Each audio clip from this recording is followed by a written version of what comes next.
Hello and welcome to my channel. और जैसा कि आपने प्रीवियस वीडियोस देखे होंगे, हमारी सीरीज चल रही है प्रीवियस ईयर क्वेश्चंस की सीएपीएफ एग्जाम के अंदर आए हुए। तो आज हम करने जा रहे हैं हिस्ट्री की क्वेश्चंस जो कि आए हुए हैं सीएपीएफ 2021 एग्जाम के अंदर। तो स्टार्ट करते हैं हम पहले क्वेश्चन से। और पहला क्वेश्चन है, most of the mature Harappan sites in the region of Cholistan had been abandoned during. Options हैं 2250 बीसी, 2000 बीसी, 1800 बीसी और 1700 बीसी। तो ये पूछ रहा है कि मैच्योर हड़प्पन साइट्स कब अबेंडन हुई चोलिस्तान रीजन के अंदर। और चोलिस्तान रीजन जो है, ये दोस्तों मैं आपको बताऊं, ये मान लीजिए ये अगर इंडिया है, ये जम्मू कश्मीर है और ये राजस्थान है। तो चोलिस्तान जो रीजन है वो राजस्थान का नॉर्थ वेस्टर्न पार्ट है, इसको चोलिस्तान कहा गया है। तो चोलिस्तान रीजन के अंदर मैच्योर हड़प्पन साइट्स कब अबेंडन हुई। मैच्योर हड़प्पन साइट्स के कुछ कैरेक्टरिस्टिक्स जो होते हैं वो ये थे कि एक तो हड़प्पन साइट्स पूरी तरह से मैच्योर हो चुकी थी और वो टाउन प्लानिंग बहुत ही अच्छी हो चुकी थी, सिटीज डेवलप हो गई थी और सिटीज अर्बन सेंटर्स बन चुके थे हड़प्पन साइट्स के अंदर। तो वहां पे अबेंडनमेंट जो हुआ हड़प्पन साइट्स का, वो हुआ था 1800 बीसी में। तो इसका करेक्ट आंसर है 1800 बीसी। हड़प्पन साइट्स के तीन हम देख सकते हैं, early Harappan site region, mature Harappan site और late Harappan site. Late Harappan site के अंदर सिटीज अबेंडन होना शुरू हो गई थी और खत्म, डिक्लाइन होना शुरू हो गई थी। देन है Madhyamika karika. The basic text of Madhyamika school was composed bye.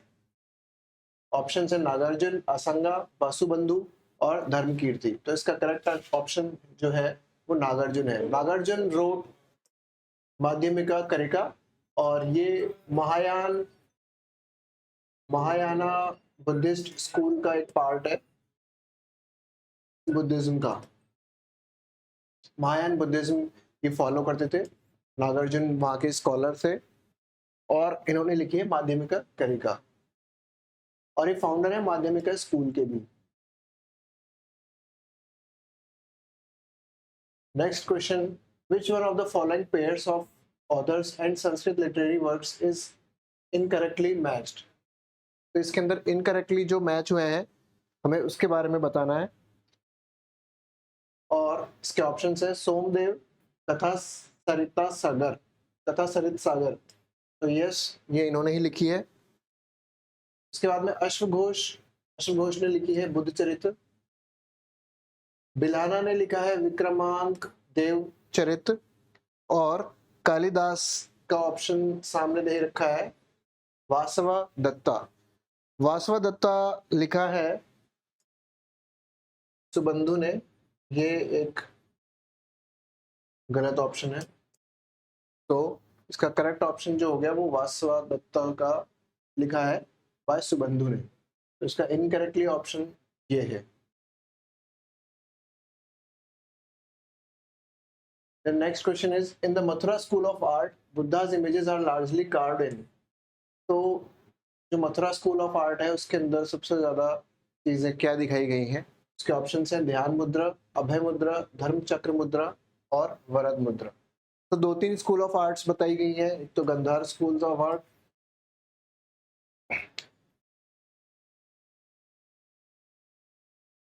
ये फर्स्ट बीसी से आगे की है। उसके बाद में एक मथुरा स्कूल है और एक तीसरी स्कूल ऑफ आर्ट है, वो है अमरावती। तो मथुरा स्कूल ऑफ आर्ट का एक मेजर कैरेक्टरिस्टिक जो है वो है अभय मुद्रा। तो option B is the correct.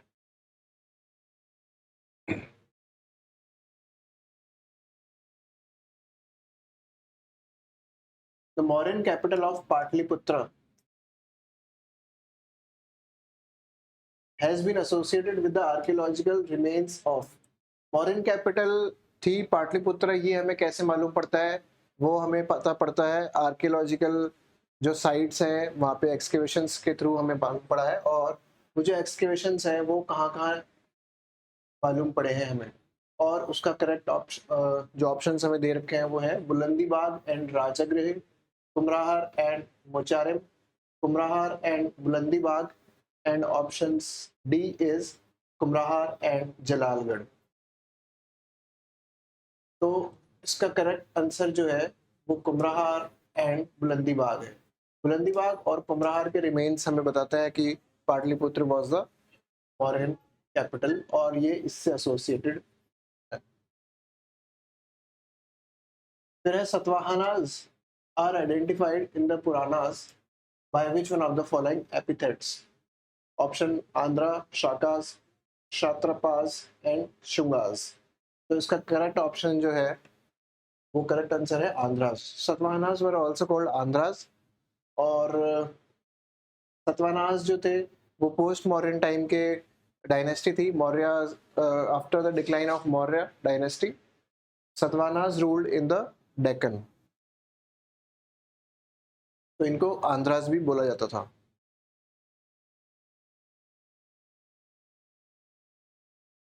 Consider the following statements. The early Sikh gurus were religious preachers and did not interfere in politics, but Guru Arjan Dev but Guru Arjan extended his good wishes for the rebel prince Khusro. Khusro is Jahangir. Jahangir का ही नाम था,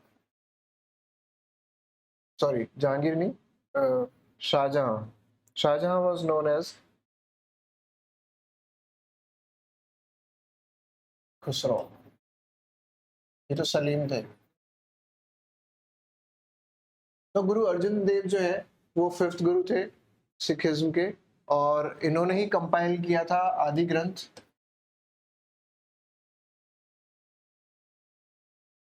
और इन्होंने ही complete किया था golden temple का construction. सो ये एक इम्पॉर्टेंट गुरु हैं और ये 5th गुरु हैं। First was the Guru Nanak ji and 5th was Guru Arjun Dev and 10th is गुरु गोविंद सिंह। तो जी हाँ, ये ऑप्शन सही है। The early Sikh gurus were religious preachers and did not interfere in politics, but Guru Arjun देव ने उनकी गुड विशेस एक्सटेंड करी थी खुसरो के लिए, जो कि उस टाइम जहांगीर के बेटे थे शाहजहां, और उनको इनका सपोर्ट था थोड़ा सा, क्योंकि शाहजहां भी सिखिज्म से थोड़ा सा प्रभावित था। And that is why he was Guru Arjun was executed by Jahangir. Second है statement, Guru Arjun attempted to organize the finances by introducing the system of more or less compulsory spiritual tribute to be collected by his agencies called masons। तो हाँ, ये भी option सही है। इन्होंने वही चंदा इकट्ठा चालू किया था। तो इसका करेक्ट ऑप्शन हो गया बोथ सी 1 and 2।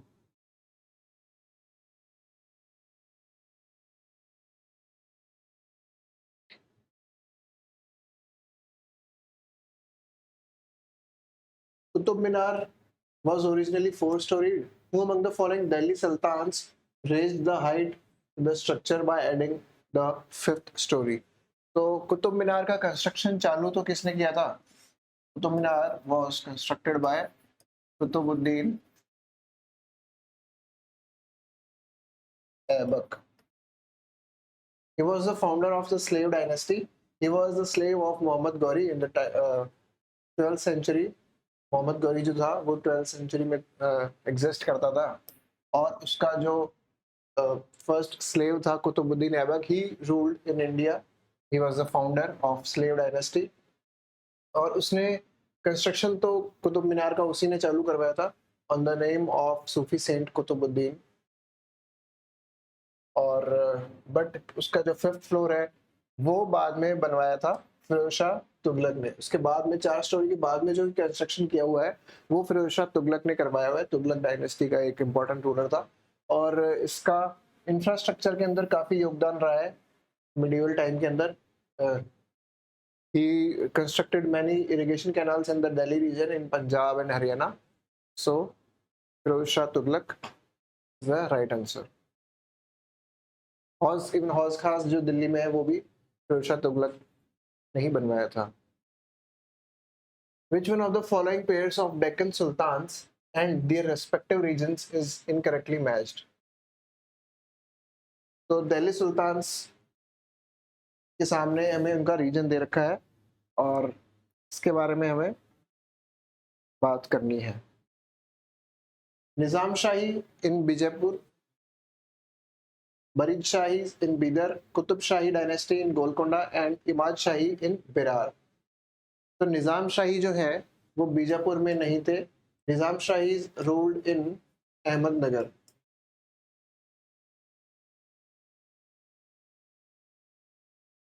तो अहमदनगर में निजाम शाही रूल करते थे, तो ये इनकरेक्टली मैच यहाँ पे हो गया।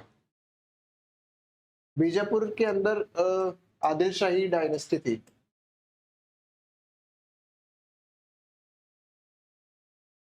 बीजापुर के अंदर आदिल शाही डायनेस्टी थी और निजाम शाही ruled in Ahmednagar.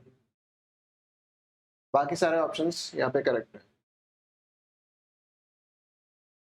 Next question is under Akbar the system of जब्त was established over a large area from Punjab to Awadh. Yes, जब्ती सिस्टम और देसाला सिस्टम भी इसको बोल सकते हैं। तो जब्ती system under Akbar was established over a large area. So yes, it is a correct statement. In the 17th century, North India, the system of zabt lost much ground to the system of Kanpur.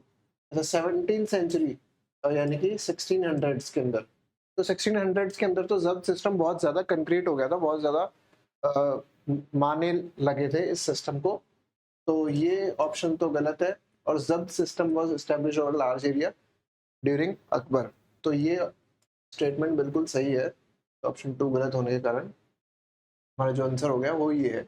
और जब्त system क्या होता था? जब्त system के अंदर जो भी प्रोड्यूस है उसका एवरेज माना जाता था, पिछले 10 साल का एवरेज निकाला जाता था और प्राइसेस का भी 10 साल का एवरेज निकाला जाता था और उस बेसिस पे टैक्सेशन सिस्टम काम करता था।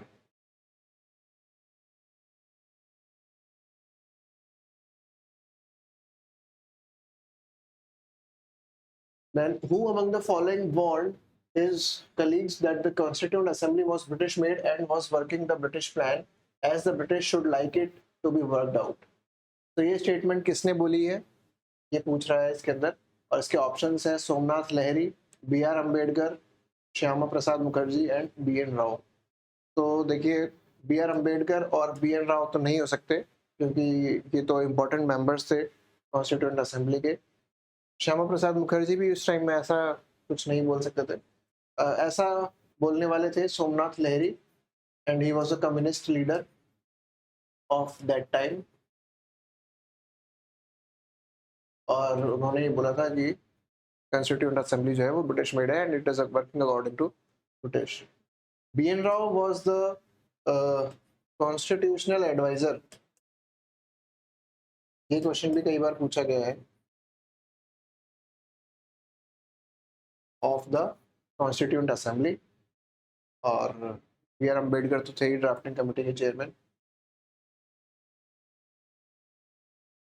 Which of the following statements about Akbar are correct? Akbar के बारे में कौन से स्टेटमेंट सही है और फिर उसके हिसाब से हमें आंसर देना है। तो इसका फर्स्ट है इन 1560s Akbar had the fort of Agra constructed. So yes, fort of Agra was constructed in 1565. तो ये ऑप्शन ये स्टेटमेंट बिल्कुल सही है। इन 1570s Akbar decided to build a new capital at Fatehpur Sikri. So yes ये भी ठीक है क्योंकि उसने डिसाइड तो किया था बनाने का, हालांकि चेंज करी नहीं थी उसने capital. And in 1571 Fatehpur Sikri का कंस्ट्रक्शन उन्होंने चालू कर दिया था। Akbar also commissioned a white marble tomb of Sheikh Salim Chishti at Sikri. तो यस ये भी करेक्ट स्टेटमेंट है। In 1585 Akbar decided to shift the capital back to Agra. तो ये आगरा ना होके ये है लाहौर। इन 1585 लाहौर में शिफ्ट करी थी और उसने बाद में वापस से आगरा कर दी थी। तो कुल मिला के फोर्थ स्टेटमेंट जो है वो गलत हो गया और इस आंसर हो गया हमारा option B. Statement 1, 2 and 3 are correct. हाँ करेक्ट पूछा।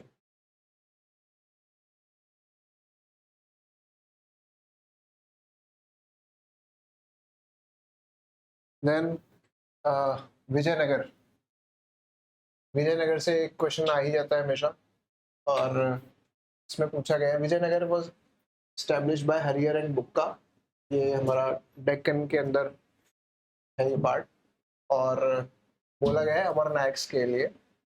Which of the following statements about Amar Nayaks of Vijayanagar are correct? The Amar Nayaks were military commanders who were given territories to govern by the Rai. So ये एक सही statement है, अमर नायक military commanders ही होते थे। फिर है इन लिeu of their service and also to maintain their contingents they were paid in cash। तो नहीं, कैश में नहीं, इनको किसी और तरीकों से भी दे दिया जाता था। इनको ज़मीनें दे दी जाती थी और रेवेन्यू सिस्टम इनको संभला दिया जाता था। सो दिस इज अ, ये ठीक स्टेटमेंट नहीं लग रही है। फिर है they maintained stipulated, they maintain stipulated contingents and elephants. तो यस, ये करेक्ट है।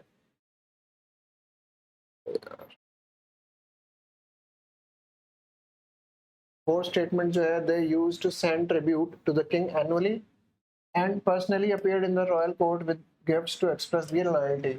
यस, टाइम टू टाइम उनको कभी ना कभी समन कर लिया जाता था और इसके थ्रू वो अपनी लॉयल्टी भी प्रूव कर देते और उस टाइम वो गिफ्ट भी देना लाजमी होता था। तो Amar Nayaks were military commanders, ये ऑप्शन बिल्कुल सही है। सेकंड गलत है। Third and fourth are also correct. तो ऑप्शन बी इधर हमारा सही आंसर हो गया है।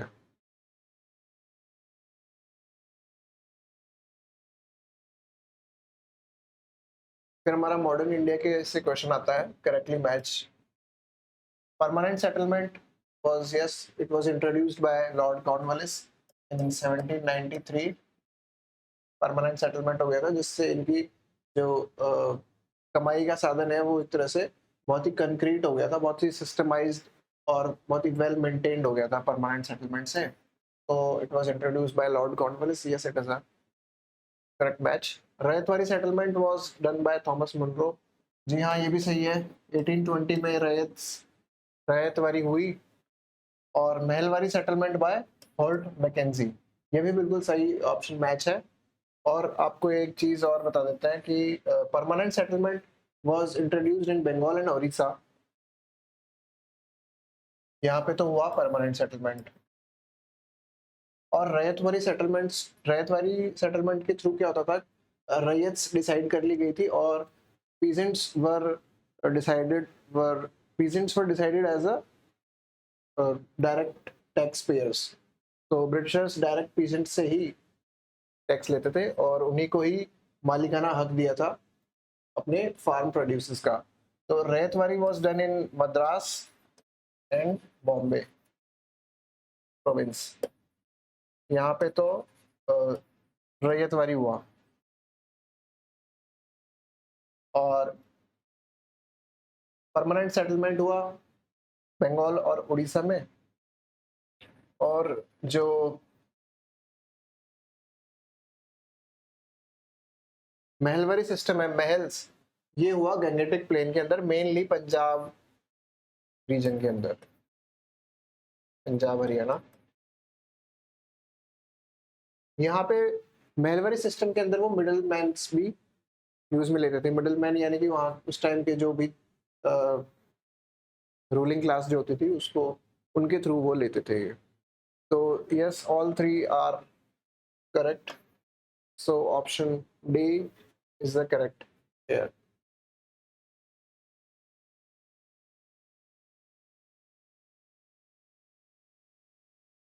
Who among the following assumed the title of Nizam ul Mulk Asaf Jahan to set himself up as an independent ruler with his base in Hyderabad? तो ये title किसने यूज लिया था, निजाम उल मुल्क असफ जहां।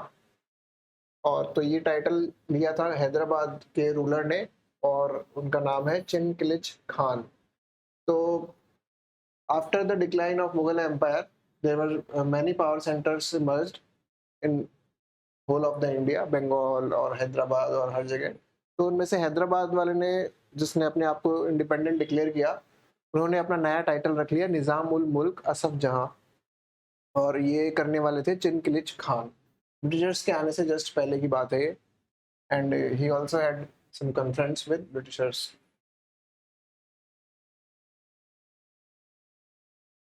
Consider the following statements. The growth of socialist tendency in the national movement led to the foundation of the Congress Socialist Party in 1934 under the leadership of Acharya Narendra Dev and Jayaprakash Narayan. तो ये socialist tendency थी कांग्रेस के अंदर और इन सभी Congress leaders ने decide किया था, सोशलिज्म को अपनाया था इन 1934। तो yes, it is a correct statement. 1936 Jawaharlal Nehru urged the Congress to accept socialism as its goal and to bring itself closer to the peasantry and the working class. So yes, in 1936 Lucknow session also he emphasized for the socialism to be adopted as a goal of Congress. तो option 1 and 2 दोनों ही statement सही है, तो इससे हमारा option C है वो भी सही हो गया है। Initially, what was the purpose of setting up of the hill stations during the colonial period in India? Hill stations क्यों डेवलप किए गए थे ब्रिटिशर्स के द्वारा? ऑप्शन है to serve as winter capital for British, नहीं, विंटर कैपिटल तो वो इतना ज़्यादा शिफ्ट नहीं करने वाले। To serve the needs of the British army, to source timber from forest, and D is to set up सैनिटोरिया।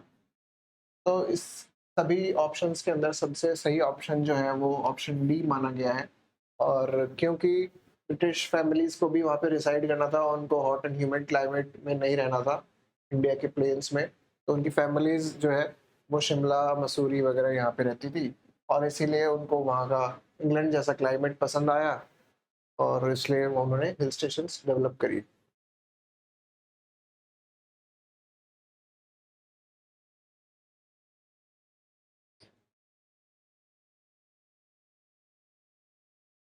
Who among the following founded the धर्म सभा? तो धर्म सभा इनमें से किसने बनाई है?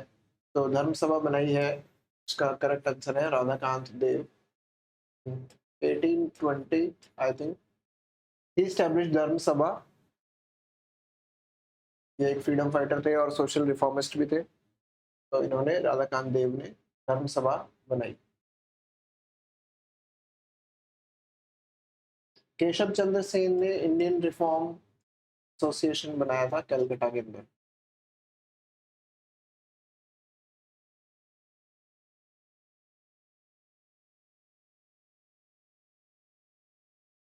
Consider the following Jat peasant leaders of 17th and early 18th century. Jat peasant leaders कौन से थे 17th and early 18th century, यानी कि लेट 1600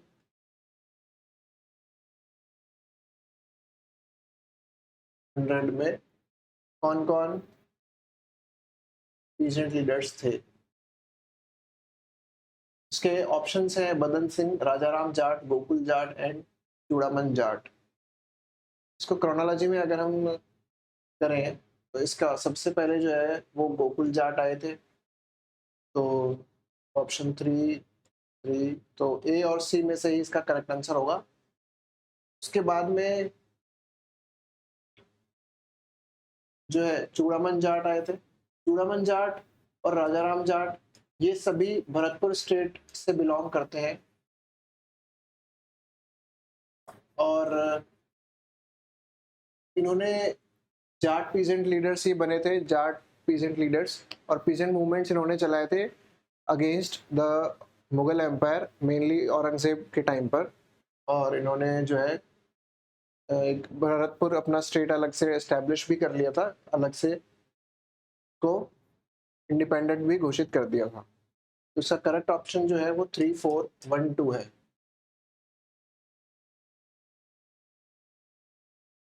ऐसे कुछ ना कुछ एनोनिमस क्वेश्चंस आ ही जाते हैं हर बार, जो कि किसी बुक के अंदर ढंग से दिए नहीं रखे, but still we can do of it. Who among the following Bhakti saints did not belong to Nirban school of Bhakti? तो भक्ति मूवमेंट के अंदर दो चीजें आ गई थी कुछ समय बाद ही, एक तो निर्गुण और एक सगुण। तो निर्गुण सेक्ट के तो कौन से हैं और सगुण सेक्ट के कौन से हमारे सेंट्स हैं? कबीर, नानक एंड दादू। तो कबीर और नानक तो देखिए हम सबको पता ही होगा कि ये तो निर्गुण स्कूल के हैं ही। और संत दादू दयाल भी एक निर्गुण सेक्ट के सेंट है। He was in Gujarat region. तो ये तीनों तो है निर्गुण सेक्ट। और निर्गुण सेक्ट के क्या फीचर्स होते थे कि ये भगवान को किसी शेप और फॉर्म में नहीं मानते थे। वहीं जो सगुन सेक्ट है वो मानते थे ऐसा आइडल वर्शिप और ये सब में बिलीव करते थे। तो जो सगुन सेक्ट के हैं वो है इनमें ऑप्शन डी चैतन्य महाप्रभु। चैतन्य जो है सेंट ये सगुन सेक्ट से बिलोंग करते हैं। तो आज के लिए इतना ही। Thank you.